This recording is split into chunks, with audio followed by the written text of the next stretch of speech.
Welcome to Pick Up and Deliver, the podcast where I pick up my audio recorder as I step off the train and deliver an episode to you while I walk home. I'm Brendan Riley.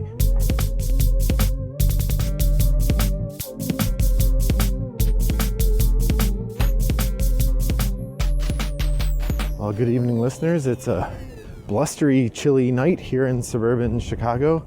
It's probably not that cold given that it's mid-December, but when I left this morning it was a little warmer, and so the jacket I wore is probably one notch too light for the weather. I should be wearing my full parka. I don't have a parka, I have like a coat. I should be wearing my coat instead of wearing a jacket. So if I sound a little cold, that's why. But here's my plan. I am going to try to avoid feeling cold by talking about stuff with you, my friends who listen to my podcast. I was looking back at the episodes I've done recently, and in November I did a horror movie roundup, but I have not done a regular movie roundup since September, since October. In October I did a roundup of the September movies. So I thought tonight I would do a roundup of all the movies I watched in October and November that weren't horror movies. Like I said, in November I did the horror movie roundup. Most of the movies I watched in October are horror movies, but since then I've been watching mostly other stuff, cleansing the palate as it were. In the next couple weeks I'm going to watch a bunch of zombie stuff to get ready for my zombie class that I teach in January, but for the most part that's where we are. So what I'm going to do is just talk about movies I watched in October and November. Actually, I only have one from October that wasn't a horror movie. And then I'm going to talk, with each one, I'll talk a little bit about, like, if you were going to do a game and movie night, what game might go well with that movie. If I remember, sometimes I forget to do that. I just talk about movies. So if you're only in it for the full-on board game content, this might be the episode to skip. Just kidding, you should stay. But, okay. To start with, in October, the one movie I did watch, I watched Dune again. I think I saw the trailer for the new one came out, and I just remembered how good I thought the first one was. I really liked the first one. And of course, I'm talking here about the Denis Villeneuve Dune from like 2020 or 2021, not the David Lynch movie, although I actually think the David Lynch movie has some redeeming qualities to it. It moves too fast. I think the Denis Villeneuve one feels more like the actual pace of the book, so I appreciate that. It's also just so beautiful. I think that there are few directors who work in such painterly style as Villeneuve does. And I love the people he works with who do the visual design. If you haven't seen the movie, it follows the Frank Herbert novel. I'm going to assume that everybody at least kind of knows the general idea. So I'm just going to hit a couple things I really liked about the movie this watch through. I love the way that the spaceships look and move. I think it fits Herbert's descriptions of them very well. And that's also, like I said, just beautiful. I find the Harkonnens in particular are depicted so malevolently. It is really effective. And I feel like this movie, because Villeneuve has this sort of sweeping, mystical visual style, I think the movie fits the kind of religious or mystical nature of its story pretty well as well. So, really impressed with that. That is Dune. And of course, if you're going to play a game to go with Dune, you should probably play Dune.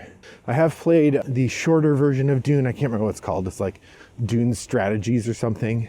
And then there's Dune Imperium and Dune Imperium Uprising, which are 3 different games that all kind of play on the Dune story. But I think probably the winner for me is still the original Dune game. You could play the one that was republished by Gale Force 9. That one looks pretty great. I've played it mostly as Rex, actually, which is the Fantasy Flight version that they did when the game was out of print. But that game is amazing. So I'd push for that if you're going to play. And it probably takes about as long to play the game as it does to watch the movie. No, the movie's shorter. I think the movie's shorter. Anyway, that's Dune, the only non-horror movie I watched in October. I did watch 2 horror movies in November. I'll just mention them quickly here. I watched Jigsaw and Spiral from the world of Jigsaw, or from the world of Saw, or from the book of Saw, I think is the subtitle. Nominally, if you go back and look now, those are, Jigsaw is Saw 8 and Spiral is Saw 9. And so now they have come out with Saw 10. I haven't seen it, but That would be the next one to watch. Or I might have it wrong. It might be Jigsaw is Saw 7 and Spiral is Saw 8. And then there's a Saw 9 that I haven't seen. One of those two. I'm trying to remember if I have seen Saw 9 now. Dang it. I can't remember. I didn't see it in my list of movies I've watched. I'm going to have to go look. Anyway, those are the 2 horror movies I watched in November. I'm not going to talk about those. You can look them up or ask me about them if you want to know more. But and then it was a month of sort of rewatching old favorites. I know sometimes you just want to watch a movie that you remember being good and haven't seen in a long time. So I started with Pelican Brief. This one has Julia Roberts and Denzel Washington. And there's a bunch of other actors in it that you certainly would recognize. I can't recall off the top of my head any of the other ones. But yeah, basically the idea is that a Supreme Court justice or 2 Supreme Court justices die within a day of each other.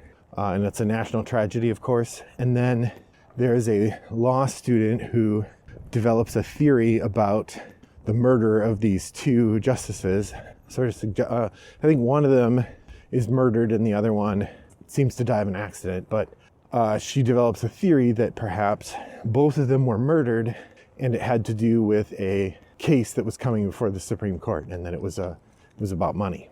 And the idea is that she writes a brief about it, and that brief gets sent to the FBI, and then her boyfriend is killed, and she has to go on the run, and is constantly about to be killed as well. And it's about, she works with a reporter, and they work to expose this plot. It is based on a John Grisham thriller, and it hits all of those beats that you would hope a John Grisham thriller would hit.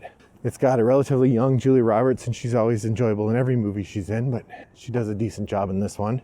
There's some stuff in the movie that's really dumb. It takes her a long time to leave New Orleans, and she keeps using her credit card to buy hotel rooms, which feels like even in the late 90s, people knew the credit cards were could be tracked by computer, and then people could find out where you are. Like, you shouldn't use your credit card if you're being hunted by the government or shady government types. So that was kind of what's going on in the Pelican Brief. I really liked it. It's a good one. As to what would be a good game to play with, I mean, it's got to be an exit game, right? A thriller is a really hard board game to follow up, and this is like a mystery board game, and the characters are constantly faced with sort of puzzles to solve about how to advance their own things and avoid getting killed.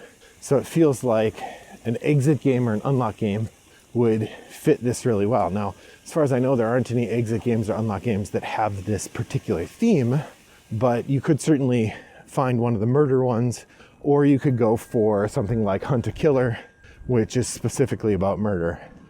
So that's what I would play if you were going to play something along with the Pelican Brief. So continuing in my sort of nostalgic watching of movies, I caught Deep Blue Sea, which is a movie I remember being pretty dumb, but I keep seeing people talk about it being awesome. And so I watched it with the hope of finding that it was better than I remembered, and it's not. Boy, it's a really dumb movie. I'm not sure why people say it's awesome. I mean, there are some funny scenes. I mean, maybe people say it's awesome because it's so dumb. It's awesome. There is an element of that. And you have a lot of people who are sort of really serious folks, people who went on to be big movie stars in it, doing really dumb stuff. So maybe that's why people think it's great. I thought it was really dumb and not at all scary. I mean, I enjoyed LL Cool J, don't we all? But overall, not worth pursuing, I don't think. That's Deep Blue Sea. I guess if you're going to watch a movie with, or play a game with it, maybe if you want a dumb movie and a game that wasn't really great, you could do Shark Island, which is the Richard Launius take on Jaws. It's Jaws with the numbers filed off, and it's also not great. So there you go. Deep Blue Sea and Shark Island. Next up, I watched Asteroid City. I have been a Wes Anderson fan for a long time, but there was a long period where I didn't watch any of his movies, in part because my wife finds them a little too twee. She doesn't really enjoy them. So I think after The Life Aquatic with Steve Zissou, I kind of fell away from Wes Anderson movies for a long time. And I have slowly been working my way through the back catalog, watching one here and there. I watched Grand Budapest Hotel a while back, and now I watched Asteroid City.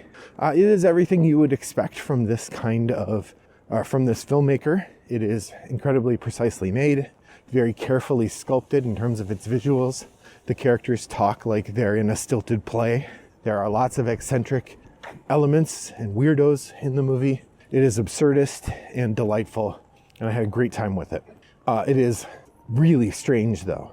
The premise has to do with a bunch of people gathered in this like nothing town in the middle of Nevada for a science contest, and then aliens showed up, and so then they're dealing with the fact that they all saw aliens.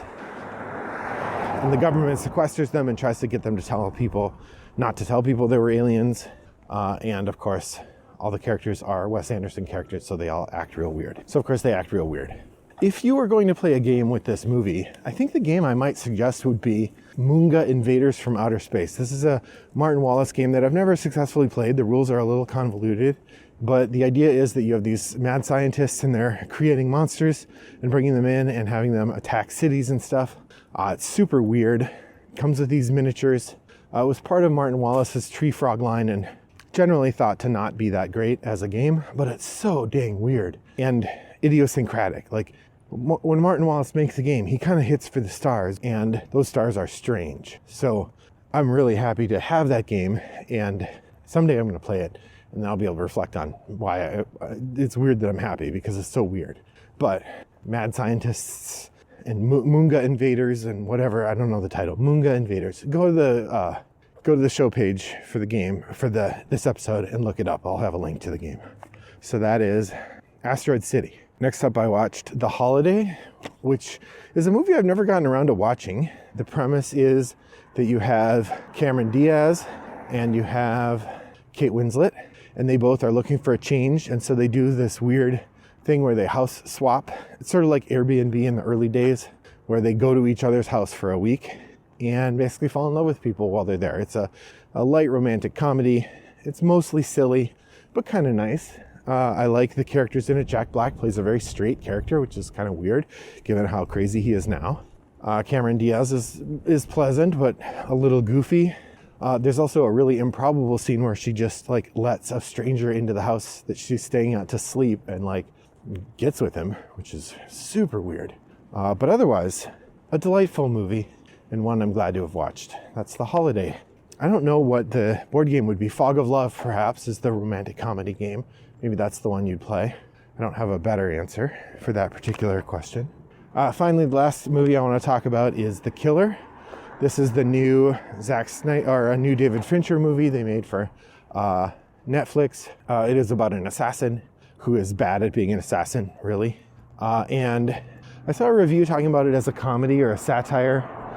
I can see that, but it didn't work that way for me. Like, I did not really like The Killer very much. I guess it wasn't weird enough to be funny for me that way. It was just fine. It was fine.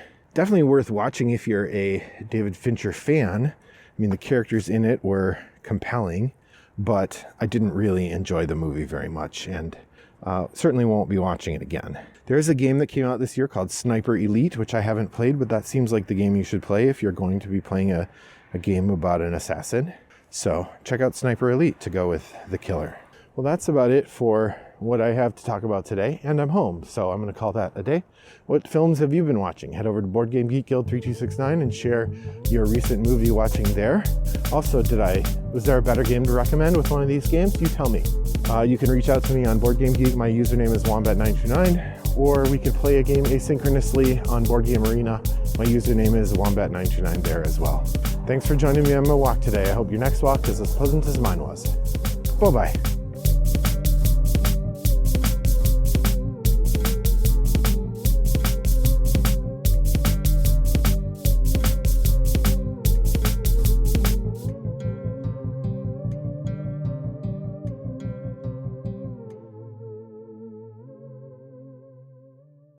Brought to you by Rattlebox Games.